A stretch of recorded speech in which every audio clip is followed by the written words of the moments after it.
Good morning, this is my Shaman Oracle reading for this new week. Today is Monday, and today I'm reading for Aries, Taurus, Gemini, and Cancer. And this reading here is for Taurus.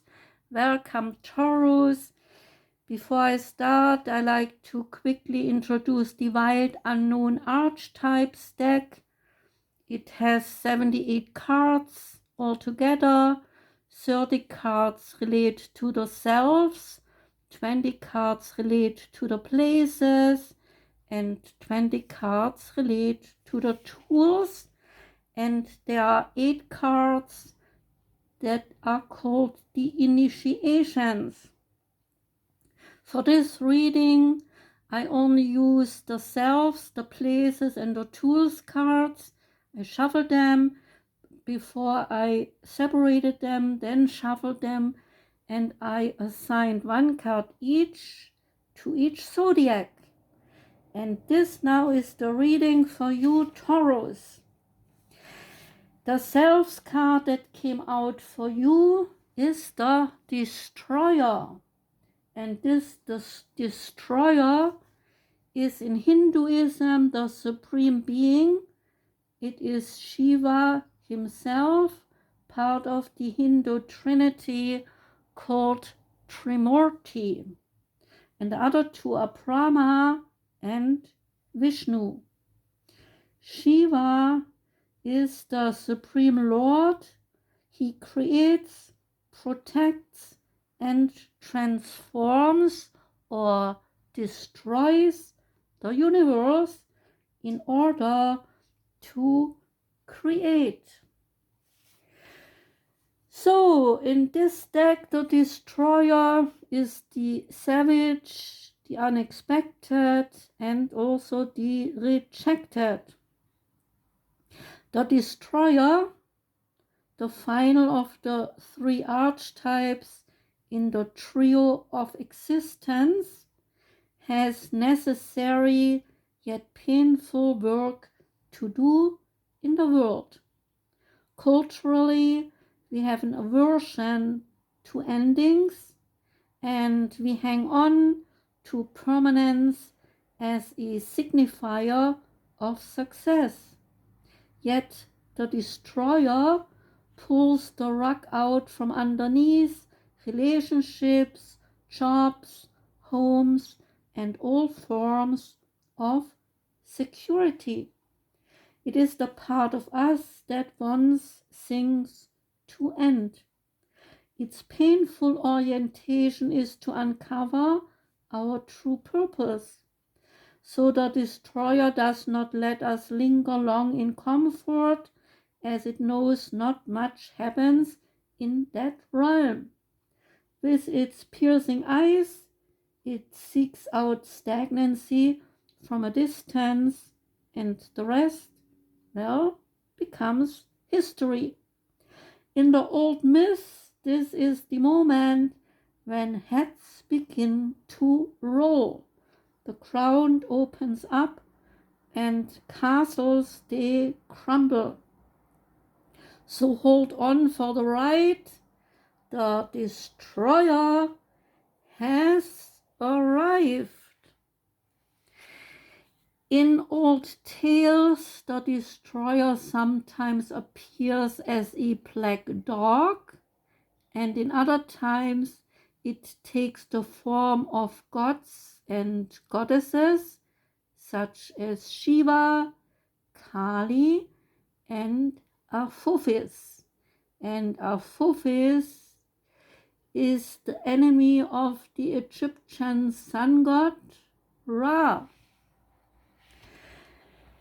The next card relates to the section Places, and out for you came the Bardo.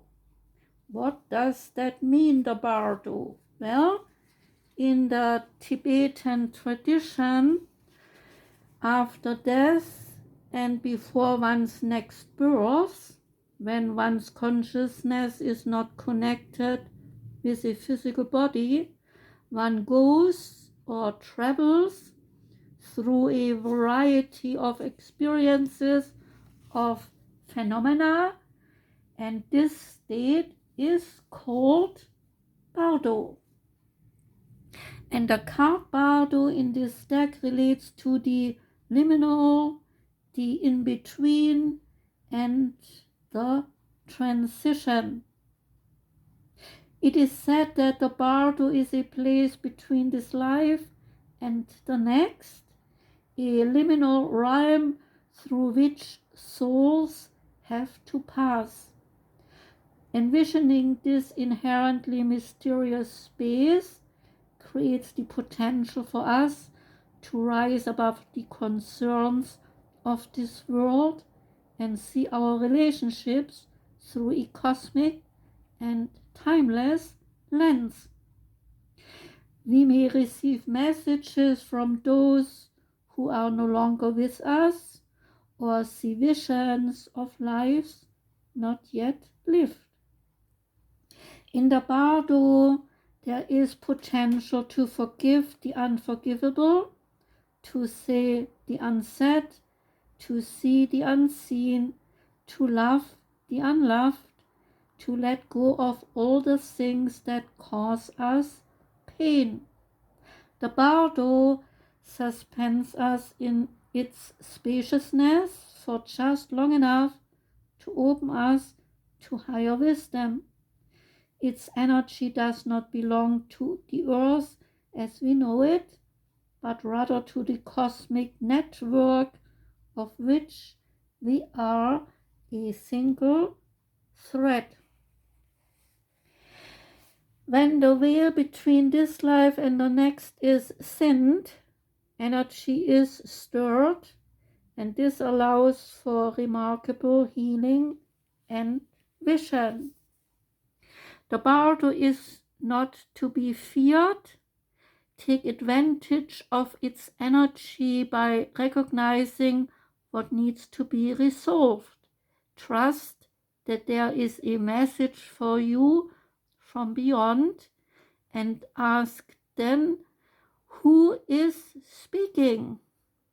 So go ahead and listen. And the Tools card that came out for you is the Ring. And the Ring is the infinite, the wheel, the connection. The Ring is an image of connectedness rather than viewing life as linear, as a series of progressive achievements. The Ring challenges us to sense the cyclical, infinite nature of our world and our experiences. Beginnings and endings, they fall by the wayside as we practice seeing ourselves as part of the cosmic circularity of creation. For this reason, it's no surprise that a ring is worn on the finger to represent eternal love that surpasses space, time, and worldly things. So much can be projected onto this archetypal image because it mimics the Earth's orbit around our great sun and the intimate bond between two lovers. It is the micro and micro united. This card calls us to deepen connection with the self, with others, and the world at large. And meanwhile, there may be a literal ring waiting to adorn your finger. Take stock of the jewels you adorn yourself with. Watch out for rings you wear out of habit and keeps you connected to the old you. And maybe study the images of the mandala, the Unus Mundus, and Unus Mundus is the meeting ground of science and religion, and the Ouroboros and the medicine wheel. So Taurus, that was your reading of the Archetypes deck. I thank you very much for listening. I wish you a wonderful day today. I wish you a great week ahead. Take care and goodbye.